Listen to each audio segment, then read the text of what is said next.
Agilus diagnostics brought to you by special report. स्वतःला test करत रहा. नमस्कार, मी सुमित शंकर सावंत आणि तुम्ही पाहताय TV9 Marathi. 8 PM special report या बुलेटिनमध्ये तुमचं स्वागत. उद्या राहुल गांधी हे परभणी दौऱ्यावर आहेत आणि कोठडीमध्ये मृत्यू झालेल्या सोमनाथ सूर्यवंशीच्या कुटुंबियांची ते भेट घेणार आहेत. या दौऱ्यावरून सत्ताधारी भाजपनं तणावाची शंका वर्तवली आहे.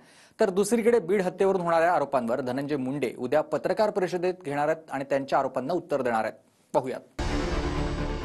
न्यायालयीन कोठडीत मृत्यू झालेल्या सोमनाथ सूर्यवंशी यांच्या कुटुंबियांना भेटण्यासाठी राहुल गांधी उद्या परभणी दौऱ्यावर आहेत. दुपारी 2:45च्या दरम्यान ते परभणीतील सूर्यवंशी कुटुंबाला भेटणार आहेत. मात्र विरोधक सामाजिक द्वेष वाढवत आहेत. राहुल गांधींच्या दौऱ्यानंतर महाराष्ट्रात तणाव वाढल्यास कोण जबाबदार असा प्रश्न सत्ताधारी मंत्री राधाकृष्ण विखे यांनी केलाय. मात्र खुद्द मुख्यमंत्र्यांनी बीडमधल्या कायदा सुव्यवस्थेवर चिंता व्यक्त केली. विरोधकांइतकंच सत्ताधारी नेत्यांनीच बीड परभणीच्या मुद्द्यांवर भाष्य केलं. विरोधकांमधून काल शरद पवार बीड परभणीतल्या पीडित कुटुंबियांना भेटले. त्यानंतर सत्ताधारी अजित पवारांनी भेट घेतली. यानंतर मंत्री उदय सामंतही भेटीला जाणार आहेत. पण राहुल गांधींच्या भेटीनंतर तणाव वाढेल या सत्ताधारी नेत्यांनीच केलेल्या वक्तव्यावर आश्चर्यही व्यक्त होत आहे. ज्यांनी अस्तित्व गमावलंय अशा विरोधी पक्षाला काहीतरी संधी पाहिजे. शासन कारवाई करतंय, कारवाईच्या स्पष्ट सूचना माननीय मुख्यमंत्री महोदयांनी दिलेल्या आहेत. अशा घटनेचं राजकारण करू नये का त्यातून मग पुन्हा सामाजिक तणाव वाढतो, जातीय तणाव वाढतो. राहुल गांधी एक दिवस येऊन देतील महाराष्ट्रात, पण त्याचे जे पडसाद उद्या उमटणार आहेत राहुल गांधी त्याची जबाबदारी घेणार आहे का? मी अगोदर पोहोचलो तिथं. माझ्या आधी तर प्रकाशदादा सोळंके गेले, पवार साहेब आले, काय अडचण नाही ना, यायलाच पाहिजे ना त्यांनी. अजितदादांनी जायलाच पाहिजे, बाकीच्या पक्ष. परंतु न्याय खरा जर कोणी दिला म्हणला इथून सभागृहामध्ये जी सिंपत्ती दाखवली आजपर्यंत कुठल्याही मर्डरला म्हणजे कुठल्याही हत्येला सरकारने मदत दिलेली नाही. ती मदत माननीय देवेंद्रजींनी दिली. एका मनोरुग्णानं आंबेडकरांच्या संविधान शिल्पाची मोडतोड केल्यानंतर पुकारलेल्या परभणी बंदला हिंसक वळण लागलं. काहींनी दगडफेक आणि दुकानं वाहनांची मोडतोड केली. माहितीनुसार त्यावेळी तरुण सोमनाथ सूर्यवंशी व्हिडिओ चित्रित करत होता. तो परभणीतल्या महाविद्यालयात LLBच्या 3ऱ्या वर्षात होता. पोलिसांच्या धरपकडीवेळी सोमनाथ सूर्यवंशीलाही ताब्यात घेण्यात आलं. मात्र न्यायालयीन कोठडीत त्याचा मृत्यू झाला. आरोपांनुसार पोलिसांच्या मारहाणीमुळे हा मृत्यू झालाय. मात्र गृहमंत्री फडणवीस यांनी आरोप फेटाळत त्याला आधीच काही व्याधी होत्या असं स्पष्टीकरण दिलं. पण शवविच्छेदन अहवालात मल्टिपल इंजुरी म्हणजेच विविध जखमांमुळे मृत्यू झाल्याचं म्हटलं गेलंय. परभणीच्या घटनेमध्ये जे आरोपी आहे तो मनोरुग्ण आहे, त्याला पोलिसांनी तात्काळ अटक केली. पण आता यांना राजकारण करायचं आहे. राजकारणाकरता या ठिकाणी पहिल्यापासनं संविधानाचा त्या ठिकाणी मुद्दा घेऊन यांनी लोकसभेतील राजकारण केलं, आताही राजकारण करताय. खरं तर त्या ठिकाणची घटना दुर्दैवी आहे, पण शासनानं ज्या पद्धतीने माननीय मुख्यमंत्री मोदयांनी दखल घेतली आहे, सारं त्या ठिकाणी करत असताना केवळ राजकारणाकरता दौरा आहे. दरम्यान परभणीनंतर राहुल गांधी बीडमधील सरपंचाच्या निर्घृण हत्येप्रकरणी देशमुख कुटुंबियांची भेट घेण्याची शक्यता वर्तवली जाते. दुसरीकडे सरकारच्या खातेवाटपानंतर धनंजय मुंडे बीड हत्येप्रकरणी पहिल्यांदा पत्रकार परिषदेद्वारे भूमिका मांडणार आहेत. विधानसभेत बीड हत्येवरच्या चर्चेवेळी धनंजय मुंडे गैरहजर राहिल्यामुळे त्यांच्यावर टीका झाली होती. या सगळ्यावर धनंजय मुंडे भूमिका स्पष्ट करणार आहेत. दररोज स्वतःला टेस्ट करत राहिलं पाहिजे, कारण टेस्ट करूनच मनुष्य बरा होतो. म्हणूनच जेव्हा हेल्थ टेस्टचा प्रश्न येतो तेव्हा मी विश्वास ठेवतो भारतातील सर्वात मोठ्या डायग्नोस्टिक कंपनीवर, एजिलिस डायग्नोस्टिक्स. स्वतःची टेस्ट करत राहा. ज्या मंत्र्यावर डाऊट आहे ते मंत्री या सभागृहात आलेच नाही. मंत्रिमंडळाची शपथ घेतली, त्या दुसऱ्या दिवशी त्यानंतर गायब झाले. आखरी काय चाललेलं बीड जिल्ह्यामध्ये?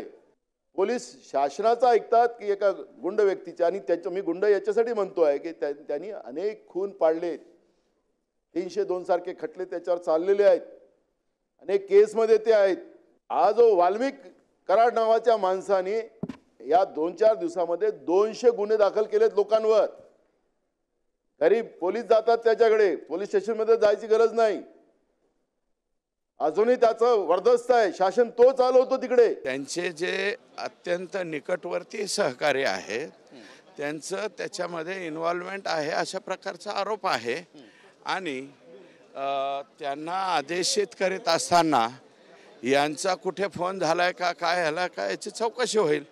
म्हणजे आता लगेच धनंजय मुंडे हे लगेच आरोपी आहेत असं कोणीच म्हणणार नाही ना.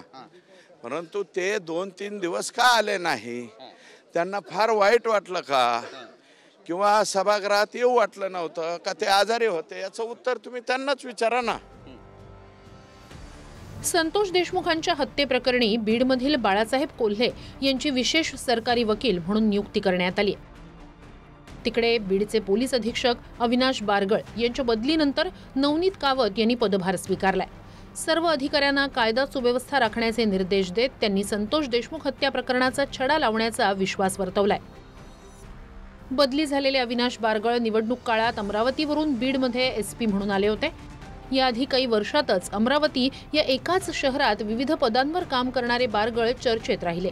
अमरावतीतच अतिरिक्त पोलीस अधीक्षक, त्यानंतर अमरावतीचे पोलीस उपायुक्त, नंतर अमरावतीचे पोलीस अधीक्षक आणि नंतर अमरावतीच्या CIDचे अधीक्षक म्हणून त्यांनी काम पाहिलं होतं. तर आता बीडमध्ये नव्यानं एसपी म्हणून रुजू झालेले नवनीत कावत हे 2017च्या बॅचचे IPS अधिकारी आहेत. याआधी ते छत्रपती संभाजीनगर शहरात उपायुक्त होते.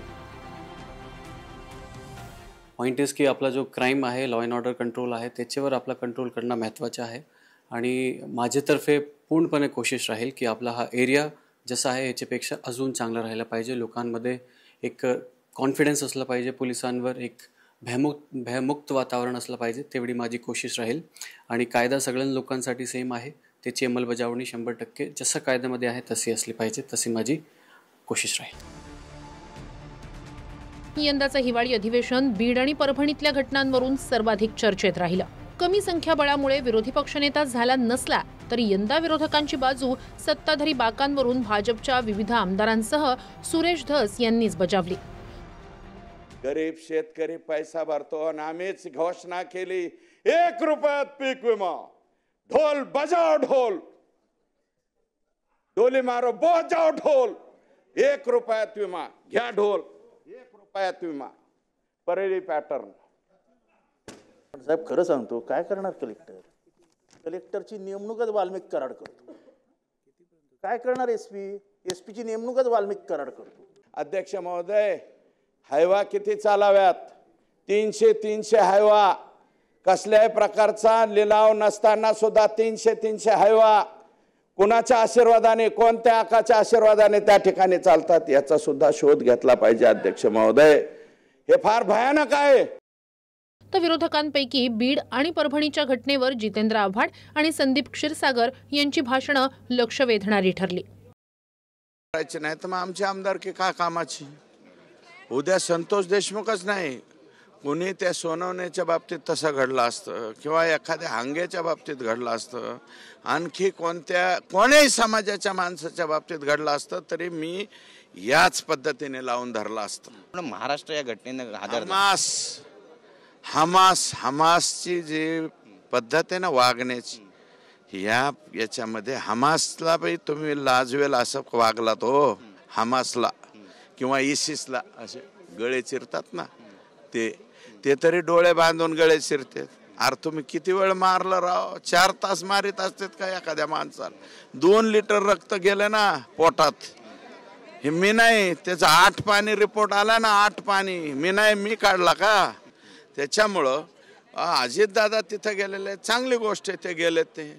कारण त्यांच्या पक्षाचे मोठे आका, छोटे आका, त्याच्या खालचे आका कशा पद्धतीने लोकांशी वागतात ही निदान वागणूक तरी कळाली असेल ना अजितदादाला आज तिथं गेल्यावर. हो, महायुती अंतर्गतच नव्हे तर भाजपच्या सुरेश धस यांनीही भाजपच्याच पंकजा मुंडे यांच्यावर विधानसभेत आपल्या विरोधात काम केल्याचा आरोप केला. त्यांनी माझ्या मतदारसंघात कमळ या चिन्हाचा प्रचार केलेला नाही. त्यांनी माझ्या मतदारसंघामध्ये क्लिप्स आहेत, मी तुम्हाला उपलब्ध करून दिलेले आहेत. गळ्यातला पंचा पाडलेला आहे, एकदा दुसऱ्या सभेमध्ये गळ्यात घातला तर 1 सेकंदात काढून टाकलेला आहे भाजपचा. हे सगळे पुरावे आहेत ना, मी पुरावे देतो तुम्हाला. त्याच्यामुळं मी कमळाच्या विरोधात त्यांनी काम केलेलं आहे माझ्या मतदारसंघात. आता इतरांच्या मतदारसंघात काय केलं हे त्यांना माहिती. जे बोलत असतील त्यांनी बोलावं, जे नसल बोलत त्यांनी बोलू नये असं माझं मत आहे. आणि हे पुरावे काय, वाटल्यास जे शिट्टीवरती त्यांनी उभा केलेले उमेदवार होते, त्यांचे उमेदवार, ते काल त्यांचा येऊन इथं सत्कार बी करून गेले, त्याचा फोटो बी दाखवतो. तुर्तास बीड आणि परभणी या दोन्ही घटनांमध्ये तपासाअंती न्याय देण्याचं आव्हान सरकार समोर आहे. दरम्यान उद्या एकीकडे राहुल गांधींचा दौरा आहे, मंत्री उदय सामंत बीड परभणीचा दौरा करणार आहेत आणि त्याचबरोबर बीड घटनेबद्दल पहिल्यांदाच धनंजय मुंडे स्पष्टीकरणही देणार आहेत. आजची टेस्ट लंग्सची म्हणजे फुफ्फुसांची. एखाद्या व्यक्तीकडे किती ताकद आहे हे बाहुंनी नाही, फुफ्फुसांवरून कळेल. तुम्ही पण टेस्ट करा, वाढदिवसांना कामी येईल. त्यामुळे जेव्हा हेल्थ टेस्टच्या बाबतीत माझा भरोसा आहे भारतातील सर्वात मोठ्या डायग्नोस्टिक कंपनीवर, एजलेस डायग्नोस्टिक्स. स्वतःला टेस्ट करत रहा. Bureau report TV9 Marathi. Agilus diagnostics brought to you by special report. स्वतःला टेस्ट करत रहा.